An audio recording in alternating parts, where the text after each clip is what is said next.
All right. Assuming that you have crawled back out of the wormhole or perhaps popped through on the other side, we have some homework problems to go over regarding equations of circles, right? Section 10.7. And let's spin this one last time. Here we go. Here are the first 8 answers. I'll let you check those at your own pace. Pause as you need to. There's 7. There's 8. One thing I might point out, especially regarding problems like 5 and 7, there's much bigger numbers in there than you would expect. And the reason for that is because the scaling on the grids are not just going by ones. If you just assumed that all these pictures were going by ones, you probably missed a lot of these. So always check the scale. Is it going by 2s? Is it going by 5s? I think a couple of these are going by 10s, which is how you got such big numbers on a couple of them. Here we go, 9 through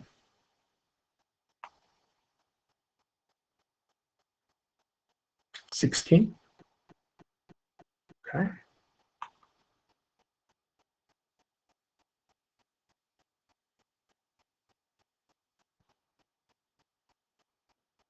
And 17. This is where the problem started to get a little bit more laborsome. I think the first probably 16 problems actually went pretty quickly for you, because if you understood the equation of the circle, they gave you everything you needed. It was pretty much just picking the right parts, the right numbers. Starting with 17, not so much. So 17, 18, 19, they gave you a center, but they did not give you the radius. So you either had to apply distance formula or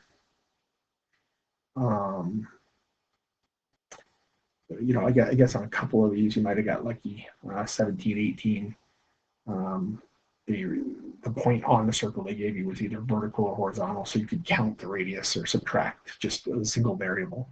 But 19, definitely they didn't. 19, they gave you just a random point on the circle. You had to go honey for it, and then use either the distance formula or the equation of the circle to figure it out. 20 through 24 evens, you were doing some sketches. Like I said, I'm sure not everybody's circles are perfect, but if they look circular, then you did well. 26 was multiple choice, and similarly was a little bit challenging because we did not give you the center of the circle. You had to find a way to find the center. And there's 26 again. 27 through 29 were the ones where you had to start using some of our completing the square skills that we got yesterday. They were not full completing the square problems. They were a little bit, maybe even a little more confusing, because you had some constants on both sides that you had to decide what to do with. But you'll see 4 more practice problems with equation circles with tonight's assignment, Wednesday night's assignment, and then of course there'll be more of the review tomorrow. So you'll be good and prepared when you see those types of problems on Friday's quiz, right? 31 and 34 were definitely a little bit saucy. They you had to know what circles were. You had to know what secants versus tangents were, and then you had to think algebraically through the problem. So we'll definitely be talking about those, even though nobody asked about them for me to go over. I will assume that people would like to see those. Okay, so nobody, like I said, nobody asked a single question. A couple people asked questions at the help session, but nobody asked questions regarding wanting me to go over. And if you don't, I'm not going to be going over all of them. So if you do have any questions on 1 through 8, you're going to have to either come to a help session this week or contact me individually, because the ones that I believe are straightforward, I'm not always going to do, and that's the case today. 9 through 14, very similarly, just not, if you know how to plug H and K in, and you know how to square radius, then you know how to write the equation of a circle. Do be careful about, subtracting your negatives and that kind of thing, but pretty straightforward. And our analysis question was pretty straightforward, and that's actually exactly the mistake they made, was not subtracting the negatives, right? H is -3 and K is -5, but they didn't subtract the -3 and the -5, because if you subtracted a negative, those would have been positives, which was not the case. So that was the mistake they made on 15. 16, if the radius is the square root of 16, which is 4, we double that to get the diameter, right? We already talked about these a little bit. 17, straight up 6 units. From 0, 0 to 0, 6 is 6, so they gave you the radius 6, so that didn't turn out too poorly. Number 18, this time you were going straight to the right from the center 1, 2 across to 4, 2, so the radius was 3. Once again, not too bad.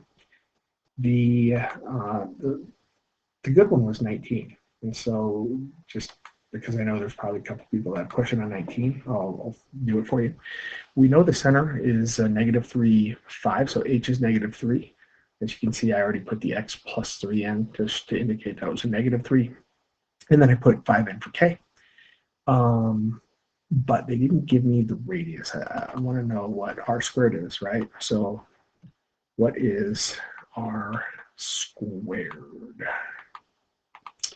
So what I'm going to do is I'm going to take the point they gave me on the circle, which turned out to be 1, 8, and 1 plus 3 is 4, and 8 minus 5 is 3.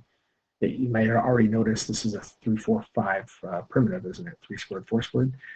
This would be 16 plus 9, right? 16 plus 9 is 25. R squared is 25. So there you go. That's how you roll through one when they don't give you the radius, but they give you a point on the circle. Moving on, we did 20 through 24. Even graphing those problems, nobody asked about any of the graphs, so those were in standard form. I'm assuming, since nobody asked, that you were reading your your H value. Oh, -5. Your K value. Oh, +3. Oh, the radius is 3. Boom. Go graph it. And if you printed off the worksheet, you had a little grid to do that. If not, then hopefully it's in graph paper. 26 was interesting because, like I said, they didn't give you the center, but they gave you 2 points that were the endpoints of diameters. And we know that diameters are made from 2 collinear radii. So if I could find the midpoint, if I could just find the midpoint of those, of that chord, basically, right, it has to be the center of the circle, since that chord is a diameter. So do you remember the midpoint formula? It's pretty easy. It's an averaging formula. If you average the x's and y's, that's the midpoint. So I took the x's -7 and 3, averaged them. I took the y's -1 and 3 and averaged them, and you can see this work right here. And I got a midpoint of that diameter of -2, -1, and that indicates the center. That's H and K, and that's all you needed. You didn't even have to go beyond that using distance formula to find the radius or anything like that, because there's only one of these that had an H of -2. Well, actually, there was only one that had an H of -2 and a K of 1.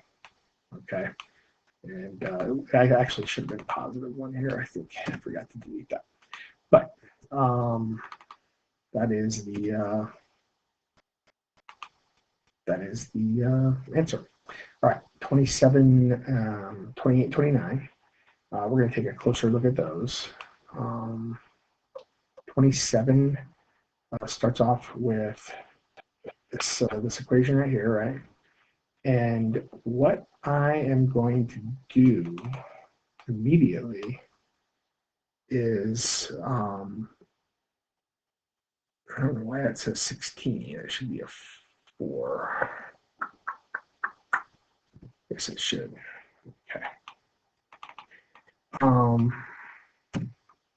What I'm going to do immediately is try to complete the square. Now, the x squared doesn't need to be completed because there's just an x squared. There's no other x term. But the y's have this 6y. And so I'm going to say, well, what's half of 6y? 3. What's 3 squared? 9. So this is what I talked about. These are kind of a little weird. They already gave you what you needed. You just had to basically factor this into the square binomial. And so you didn't really have to change anything other than the format. That gave you the center. The center is 0, 3. And so here's your point 0, 3. The radius was 2. So I'd go up 2, down 2, left 2, and right 2. And there's your circle. Okay. Number 28. They actually gave you everything you needed with this first trinomial. It was a perfect square. Half of 8 is 4, squared is 16. So that worked to x minus 4 squared perfectly. Now the second trinomial, not so much, because half of 2 is 1, and 1 squared is 1, not 4. So see, this is a little off right here. So what I did is I split that 4 up. I took the 1 I needed and left the other 3 over here. And then I was able to go into this piece of it, right, and square that. Well, what do I do with this other 3? Well, I got to subtract it. And so that's why 25 became 22 over here. And that's how you get it in the standard form, is you just kind of manipulate it. It's you still had to complete the square, but you did it in a different way by using numbers. Another thing you could have done is just subtract the 4 entirely, got rid of it, and started from scratch, and you would have got the same answer because you would have added 1. You would have added 1 to the other side and still ended up with 22. By the way, the square root of 22 is not a perfect square. It's between 4 and 5, isn't it? Because 16 root is 4, and square root of 25 is 5. 22 is a little closer to 25, so I would say it's probably going to be like 4.7-ish or something like that. And the center is 4, negative 1. So here is over 4, down 1. And that is your radius of just a little, like I said, a little less than 5. That's what that problem should have looked like if you had done it correctly. 29 was the last one of these you had to do. It was kind of nice that it only had an x squared, not an x, so we don't have to complete the square for x. But half of 4, right? Half of 4 is 2, and 2 squared is 4. So to complete the square for this part of the trinomial, I need that. I need 4. I already have 3, so really I just have to add 1. And so that's what happened here. We just added 1 more to each side. So that gave me my y plus 2 squared here. Unfortunately, it ruined a perfect square on the other side, but that's all right. Root 17 is just going to be a little bit bigger than 4, isn't it? And there's your graph with the center at 0, negative 2, in a radius of about 4.1-ish. Okay, you did not have to do 30, but I went ahead and sketched the workout for you anyway, just so you could see if you wanted one extra practice problem what you would have needed to do. Completing the square here, I had too many because half of 2 is 1 squared is 1. But I have 5 there. So I split the 5 into the 1 I needed plus 4, and then I dumped that 4 off to the other side, and the rest is history. So if you want a little extra practice, that's good. But like I said, I'll have 4 more practice problems for you tonight as you continue to practice this process. Here are those 2 problems I told you were going to be a little spicy, but the first check is actually very easy. The first check is fairly simple because they want to know,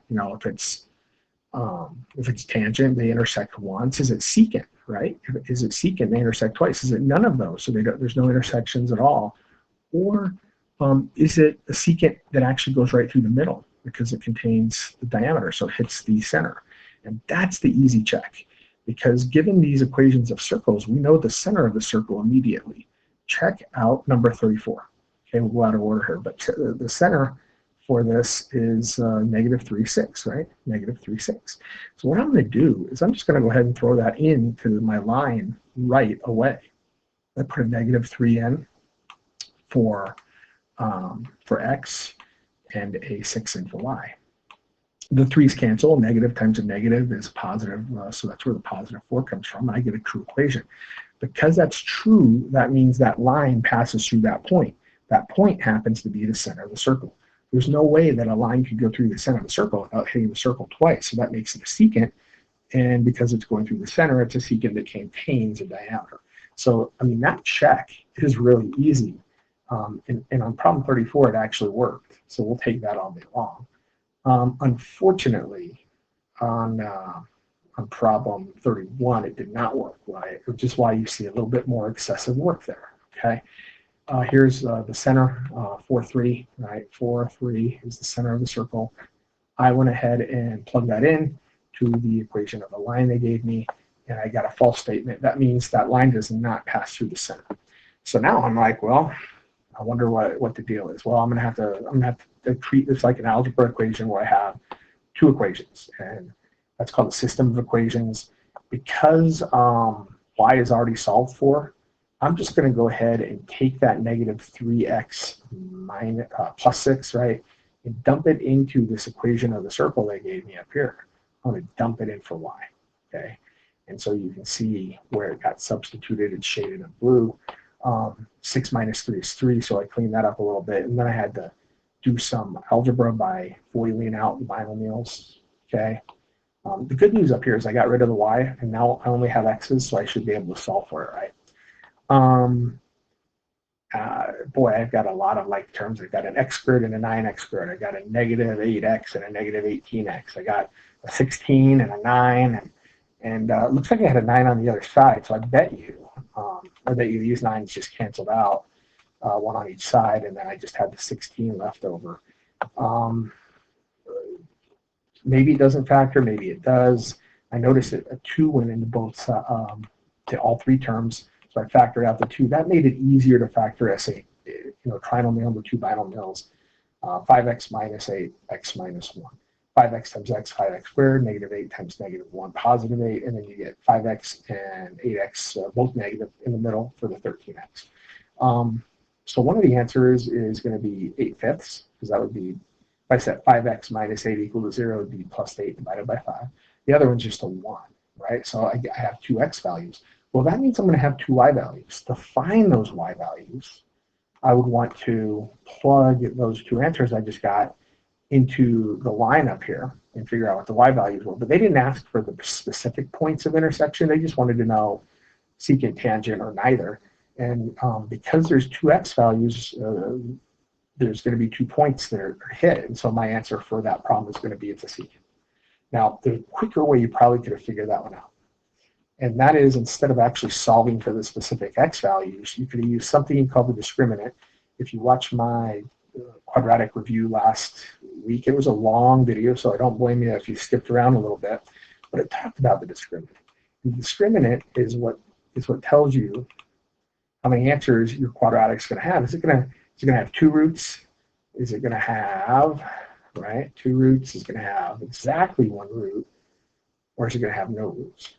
And that's the kind of equation we have. It's not that we started with a quadratic, a parabola, but those are the cases. And so the discriminant, which is this b squared minus 4ac, is all you have to test to see if it's positive, which gives you 2 different answers, a plus or minus 0, which only gives you 1 answer, because whether you plus or minus 0, you get the same thing, or negative, which means you're not going to have any real roots, because you can't have negative square roots. That's a quicker way of doing it. So what I would do is I would start right away from this point. Once I set it equal to 0, I would go immediately up to the discriminant and plug in. This is what we just talked about here. How many answers will there be? So once I plug in A, B, and C, and I get a positive 36, that tells me it's a positive value. There's going to be 2 answers. It doesn't tell me what they are, but it tells me there'll be 2, and that's all I needed to know. 2 answers means 2 intersections means a secant line. That's the answer for 34. So trust me, I get that this was a much higher level thinking question and a lot of algebra. So if you struggle with it, that's fine. But then why didn't anybody ask about it? So many mysteries. So many mysteries. Here's the graph of it on the calculator. I graphed number 31 up there. I did the circle like I kind of taught you yesterday, and I did the line, and you can see those 2 points of intersection. If you ask the calculator nicely, it'll actually tell you what points they were. Notice that 1 and 1.6 are the answers I came up with. 1 and 5/3, or I'm sorry, 8/5 is what 1.6 is, and it gives you the y values also.